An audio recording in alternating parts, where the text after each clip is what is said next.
এই বেগটা কিন্তু জ্বালানির বেগ, এই বেগটা কিন্তু আলটিমেটলি এভাবে না লিখে এভাবে লেখা উচিত, এটা হচ্ছে জ্বালানির আপেক্ষিক বেগ, মানে রকেটের বডির সাপেক্ষে জ্বালানি কত বেগে নির্গত হচ্ছে। কারণ জ্বালানি যখন নিচের দিকে নির্গত হইতে থাকে তখন তো রকেট আবার উপরের দিকে গতি থাকে, রকেটের বডিটা। তুমি তো ভূমি থেকে জ্বালানির বেগ মাপলে ভুল আসবে, সেটা না। সেটা হচ্ছে যে নির্গমন গ্যাসের বেগ যেটা, সেটা হচ্ছে আলটিমেটলি একটা আপেক্ষিক বেগ। কার সাপেক্ষে আপেক্ষিক? রকেটের বডির সাপেক্ষে আপেক্ষিক বেগ।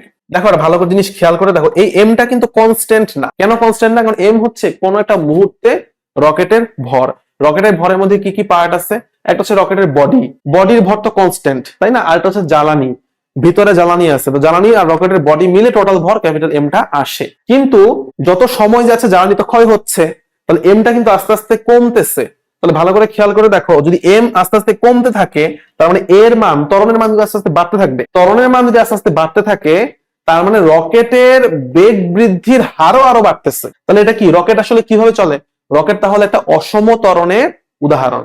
রকেট কিন্তু সমতরণে চলে না। রকেট কিভাবে চলে? রকেট হচ্ছে একটা অসম ত্বরণে চলতেছে। এই কারণে রকেট খুব দ্রুত পৃথিবী থেকে কোনো কিছুকে মুক্তি হইতে হইলে তার মুক্তিবেগ অর্জন করতে হয়। মুক্তিবেগ কত? পৃথিবীর মুক্তিবেগ হচ্ছে 11 point something kilometre per second. তো রকেটকে ওই মুক্তিবেগ অর্জন করার জন্য এমন মেকানিজমে বানানো হয়েছে যাতে করে তার ত্বরণটা কনস্ট্যান্ট থাকে না, ত্বরণটা হচ্ছে কি থাকে? ভ্যারিয়েবল থাকে, আস্তে আস্তে বাড়তে থাকে। এই কারণে সে খুব দ্রুত তার বেগটাকে বাড়া নিতে পারে।